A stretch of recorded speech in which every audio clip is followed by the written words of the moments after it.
সুপ্রিয় দর্শক, আসসালামু আলাইকুম। সবাইকে স্বাগতম জানাচ্ছি আজকের গুরুত্বপূর্ণ সংবাদে। প্রথমেই জানিয়ে দিচ্ছি সংবাদ শিরোনাম। রাজধানীতে টাকা বিতরণকালে জামায়াত নেতা আটক এবং প্রথমবার ভোট দিতে যাচ্ছেন, কেন্দ্রে যাওয়ার আগে যা জানা জরুরি। এদিকে জামায়াত নেতার টাকা বহন ইস্যুতে আমাকে মিসকোট করা হয়েছে ইসি সচিব। অপরদিকে অবৈধভাবে নির্বাচনী দায়িত্বে আনসারের ৩৩০ জন পরে অব্যাহতি। আরও থাকছে এসিসির সভায় যোগ দিতে কুয়েতে বিসিবি সভাপতি। এবং সবশেষে থাকছে প্রয়োজনে এমন সিদ্ধান্ত বারবার নেওয়া উচিত, এটি একটি নতুন দৃষ্টান্ত। বিশ্বকাপ প্রসঙ্গে ক্রীড়া উপদেষ্টা। শুনছিলেন সংবাদ শিরোনাম, এখন বিস্তারিত। তার আগে ছোট্ট একটি আবেদন, যদি আপনি ন্যায় ও মানবতার পক্ষে থাকেন, লাইক দিন এবং নির্বাচন ও পে স্কেল নিয়ে যে তালবাহানা চলছে কমেন্টসে তা লিখে জানান। আর সাবস্ক্রাইব করুন আমাদের চ্যানেলটি, কারণ আমরা বলি সেই কথা যা অনেক মিডিয়া আড়াল করে। এখন চলুন বিস্তারিত দেখা যাক। রাজধানীর সূত্রাপুর থানা জামায়াতের নায়েব আমির মোহাম্মদ হাবিবকে টাকা বিতরণকালে আটক করেছেন এলাকাবাসী। পরে তাকে 2 দিনের কারাদণ্ড দেন ভ্রাম্যমাণ আদালত। বুধবার ঢাকা 6 আসনের সূত্রাপুর কমিউনিটি সেন্টার সামনে এই ঘটনা ঘটে। সূত্রাপুর থানার ওসি মতিউর রহমান বলেন, হাবিব নামে একজনকে সাজা দেওয়া হয়েছে, ওনার কাছে টাকা পাওয়া গিয়েছে। প্রত্যক্ষদর্শীরা জানান, হাবিব ভোটারদের টাকা দিয়ে ভোট কেনার চেষ্টা করছিলেন। এই সময় এলাকাবাসী তাকে হাতে নাতে ধরে ফেলেন।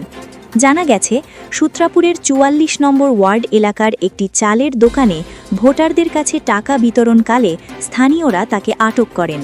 খবর পেয়ে নির্বাহী ম্যাজিস্ট্রেট ঘটনাস্থলে পৌঁছে যাচাই বাছাই শেষে অভিযোগের সত্যতা পান।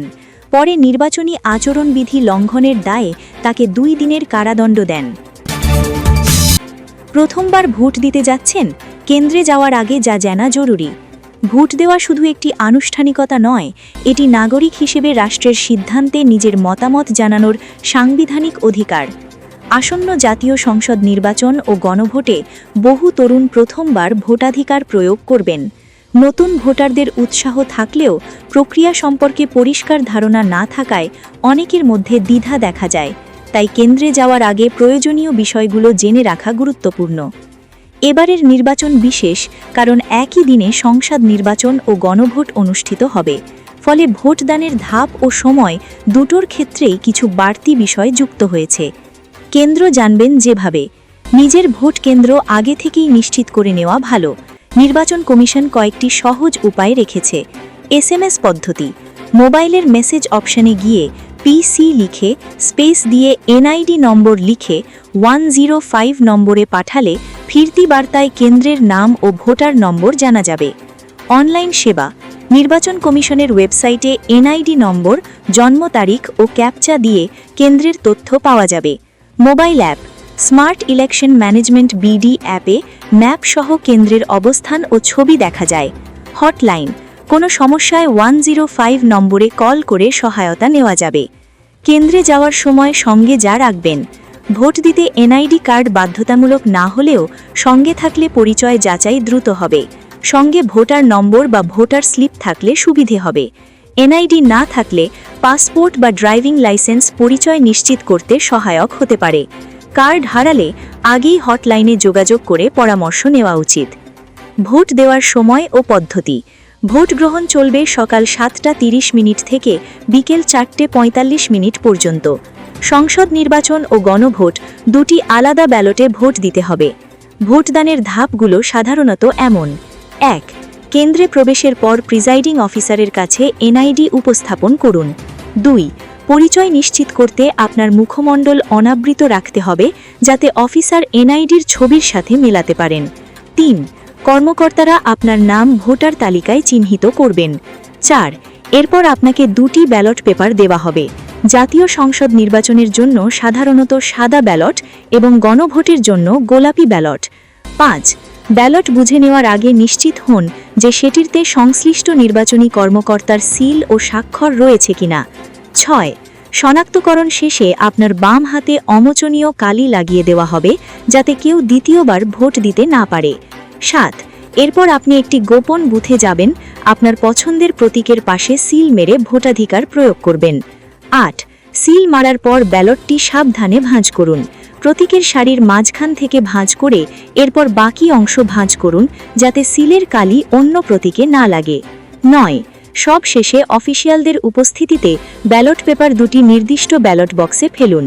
এর মাধ্যমেই আপনার ভোটদান সম্পন্ন হবে। যেসব নিয়ম মানতেই হবে: সুষ্ঠু ও গোপন ভোট নিশ্চিত করতে কিছু বিধিনিষেধ মানা বাধ্যতামূলক। ব্যালট পেপারের ছবি তোলা নিষিদ্ধ। কেন্দ্রের 400 গজের মধ্যে প্রচারণামূলক সামগ্রী বহন বা প্রদর্শন করা যাবে না। অন্য ভোটারকে প্রভাবিত করা বা বিশৃঙ্খলা সৃষ্টি করা আইনত দণ্ডনীয়। অনুমতি ছাড়া অন্যের বুথে প্রবেশ করা যাবে না। প্রথম ভোট একজন নাগরিকের ডেমোক্রেটিক যাত্রার সূচনা। একটি ভোটের মাধ্যমেই দেশের নীতি ও নেতৃত্ব নির্ধারণে অংশ নেওয়া যায়। সংসদ নির্বাচন ও গণভোট দুটোই ভবিষ্যৎ নীতি নির্ধারণে প্রভাব ফেলবে, তাই সচেতনভাবে, নির্ভয়ে ও নিয়ম মেনে ভোট দেওয়ার আহ্বান জানিয়েছেন সংশ্লিষ্টরা। এদিকে 50 লক্ষ নয়, 5 কোটি টাকা বহন করলেও কোনো অসুবিধা নেই এমন বক্তব্য দেননি বলে দাবি করেছেন নির্বাচন কমিশনের সিনিয়র সচিব আখতার আহমেদ। বুধবার সন্ধ্যায় নির্বাচন ভবনে গণমাধ্যম কর্মীদের সঙ্গে আলাপকালে একথা জানিয়েছেন তিনি। কত টাকা নেওয়া যাবে, কত টাকা নিতে পারবেন বা নেওয়া যাবে না, এ বিষয়ে বলার এখতিয়ার তার নেই বলেও দাবি করেন আখতার আহমেদ। তিনি দাবি করেন, এটা বলার এখতিয়ার, অধিকার বা ক্ষমতা আমার নেই এবং আমি এটা বলিনি।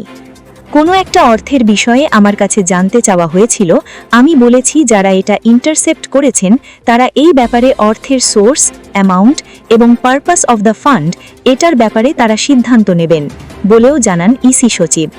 এক্ষেত্রে আইনি ব্যাখ্যার বিষয়ে জানতে চাইলে ইসি সচিব বলেন, যারা এটা ইন্টারসেপ্ট করেছেন তারা দেবেন, আইনি ব্যাখ্যা আমার না।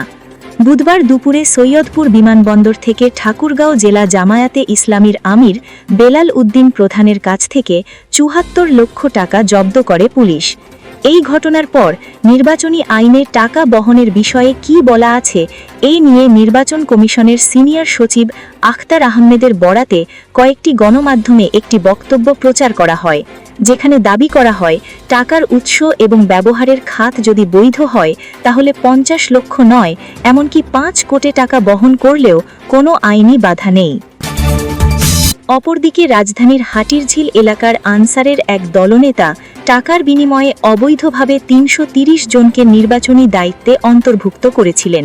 বিষয়টি প্রকাশ পাওয়ার পর আনসার ও গ্রাম প্রতিরক্ষা বাহিনী তাদের দায়িত্ব থেকে সরিয়ে দেওয়ার নির্দেশ দিয়েছে। বুধবার আনসার বাহিনী থেকে পাঠানো সংবাদ বিজ্ঞপ্তিতে এই তথ্য জানানো হয়েছে। বিজ্ঞপ্তিতে বলা হয়েছে, চট্টগ্রামের কোতোয়ালি থানায় দায়িত্বপ্রাপ্ত 13 জন প্রশিক্ষণবিহীন হওয়া সত্ত্বেও নির্বাচনী দায়িত্ব পান। বিষয়টি প্রাথমিকভাবে সত্য প্রমাণিত হওয়ায় তাদেরকেও দায়িত্ব থেকে সরিয়ে দেওয়া হয়েছে। দুর্নীতিতে জড়িত যে কাউকেই তাৎক্ষণিকভাবে নির্বাচনী দায়িত্ব থেকে অব্যাহতি দেওয়া হবে জানিয়ে বাহিনী আরও জানিয়েছে, রাজধানীর গুলশানের 19 নম্বর ওয়ার্ডের দলনেত্রী মোসাম্মদ শাহানাজ সুলতানা এবং ভাটারা থানাধীন 40 নম্বর ওয়ার্ডের দলনেত্রী শামসুন নাহারকে একটি বিশেষ রাজনৈতিক দলের সঙ্গে সংশ্লিষ্টতার প্রাথমিক সত্যতা পাওয়ার পর দায়িত্ব থেকে সরানো হয়েছে। আনসার ও গ্রাম প্রতিরক্ষা বাহিনী জানায়, নির্বাচনী দায়িত্বের জন্য শুধু শারীরিক সক্ষমতা নয়, বৈধ সনদ ও প্রাতিষ্ঠানিক যোগ্যতাও বাধ্যতামূলক।